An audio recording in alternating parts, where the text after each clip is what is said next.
Hello everybody, Urk here, and welcome into a very special video, part 1 of the 2-part finale to the Urk-Verse Batman storyline. I'm gonna link my entire Urk-Verse DC playlist at the top of the screen if you want to catch up on the story so far.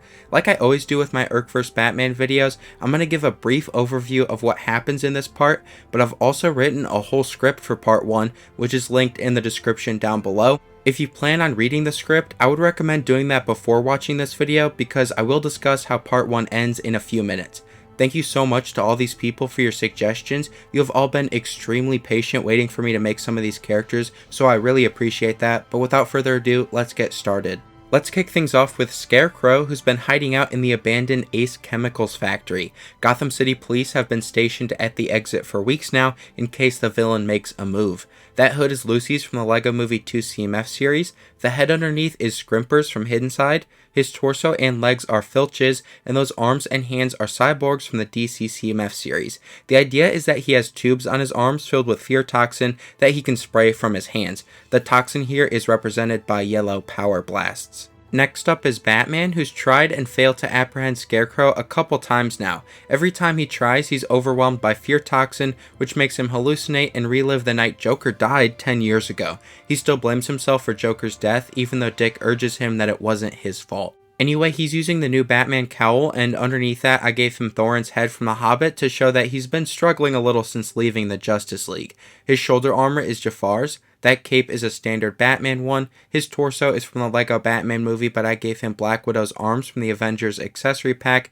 That belt is from the Inferno Squad battle pack. His legs are crosshairs from Bad Batch, and I gave him a black batarang. Let's take a look at Bruce Wayne out of the suit. That hair's the Spooky Boys from Series 16, his head is still Thorin's, that torso is Neville's from the Battle of Hogwarts set, but I gave him Bellatrix Lestrange's arms from the second Harry Potter CMF series, and his legs are Harry's also from the second Harry Potter CMF series. Next up is Dick Grayson. Bruce won't let Dick help fight Scarecrow because of how maddening the villain's fear toxin can be. Also, Dick has invented a high-tech gas mask, which he claims can filter out any toxin imaginable. However, Bruce refuses to use the mask because he doesn't think the technology is ready yet.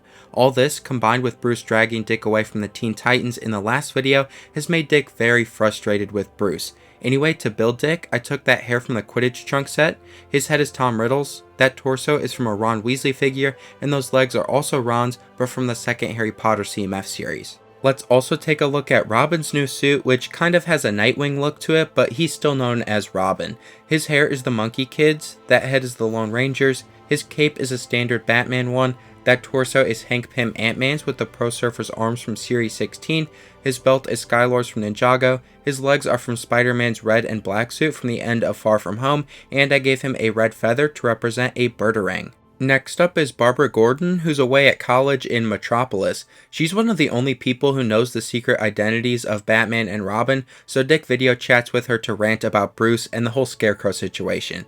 However, Barbara explains that she sees where Bruce is coming from, which is not what Dick wants to hear. Her hair is Ariel's, that head is Valkyrie's, her torso is Romilda Vane's from Harry Potter with medium nougat hands, and those legs are the downhill skiers from Series 8. Here's Barbara's dad, Commissioner Jim Gordon, who still doesn't know the truth about Batman and Robin's identities. His hair's Carl's from Up, that head is Baxter Stockman's from TMNT, his torso and legs are the film noir detectives from Series 25, but I replaced the hands on the torso with reddish brown ones, and I gave him a coffee cup. Scarecrow's timing could not be worse. Like I mentioned before, it's also the 10th anniversary of Joker's death.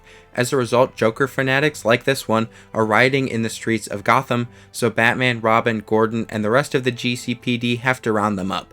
His hood is the Grandma Visitors from Series 7, that head is Jestra's from Nexo Knights, his torso is the Devil Kids from Series 16, with Mutant Leader's arms from the LEGO Batman movie, and his legs are the Crayons from the LEGO Movie 2 CMF series. Robin takes on one Joker fanatic, a girl around his age named Harley Quinn. The two develop a rapport during their encounter. At one point, Harley even makes a joke about how bossy Batman is, which strikes a chord with Robin. However, Robin ends up besting Harley in their fight and she's taken to Arkham. Her hair is the Sugar Fairies from Series 23, that head is Mimes from the first LEGO Batman movie CMF series, her torso is from America Chavez, but I gave her Omega's arms and light nougat hands, those legs are Supergirl's, that bag is Cheetah's from the DC CMF series, and of course I couldn't forget her trusty mallet. Robin goes to Arkham hoping to visit Harley. The guy working at the front desk, Steve, is pretty naive and also a big Robin fan. Robin tells him he's here on superhero business and he needs to visit Harley. This is all it takes for Steve to give Robin Harley's cell number. To build Steve, I used an ACU Trooper's hat from Jurassic World.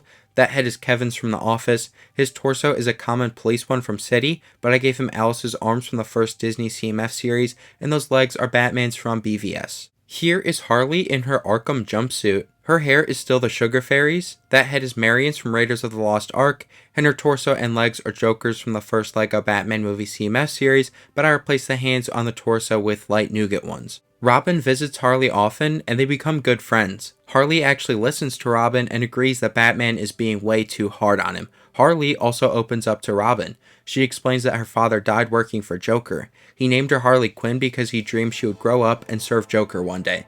Eventually, Bruce finds out that Dick is visiting Harley, which of course he does not approve of, but this just makes Dick want to visit Harley even more. Eventually, Harley convinces Robin that he should take on Scarecrow on his own to prove himself to Batman. Robin decides to take her advice. He even breaks Harley out of Arkham to be his lookout. She promises she'll return once Robin's done with Scarecrow, and he believes her. At one point during Harley's breakout, Robin accidentally opens the wrong cell and they have to knock out Killer Croc. That headgear piece and the head underneath are Kragger's from Chima. His torso is Stripes from Gremlins. That belt is Scuba Batman's from the Lego Batman movie. His legs are Joker's from the first Lego Batman movie CMF series. I put a dark green plate under each foot, and those claws are the Demogorgons. Once Robin and Harley make it out of Arkham, Robin gives her a new suit he designed for her to blend in better. Again, her hair's the Sugar Fairies. Her head, arms, and legs are Elastigirls. That hood is Jax from Hidden Side. Her torso is Red She-Hulk's, and she's holding her mallet again, which Robin recovers for her. During Harley's breakout, Bruce is at a charity event for the GCPD. While he's there, he talks about parenting with Jim's wife and Barbara's mom, Sarah Gordon. This conversation makes Bruce realize he's being too overprotective of Dick. To build Sarah, I used Brick's hair from Incredibles 2, Amelia Earhart's head, and Margaret Hamilton's torso and legs from the Women of NASA set. Now that I've gone through all the minifigures, I'll just discuss the ending of part 1. So Robin and Harley go to Ace Chemicals. After Robin successfully captures Scarecrow, Harley comes down from her lookout and makes Robin an offer. She says he can free himself from Batman by running away with her. She wants him to be her Joker so she can fulfill her birthright. Robin refuses, realizing his relationship with Harley was all part of a scheme. Robin tries handcuffing Harley, but she fights back. Eventually, she pushes Robin into a giant vat of chemicals.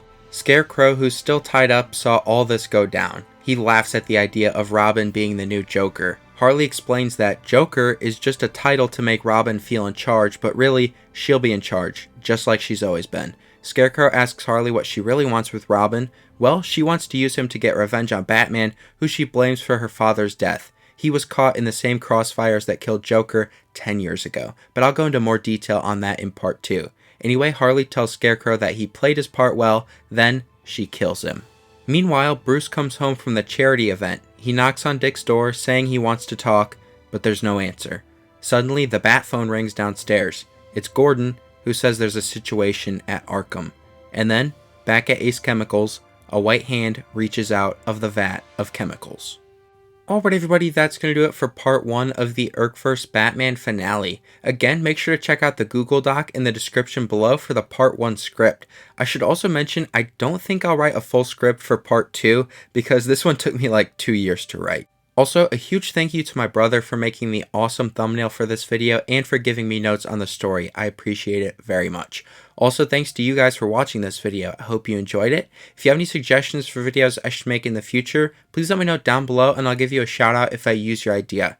Anyway, come back on Saturday for another cool video and make sure to subscribe because you don't want to miss out on part 2 coming at the end of June. See you later.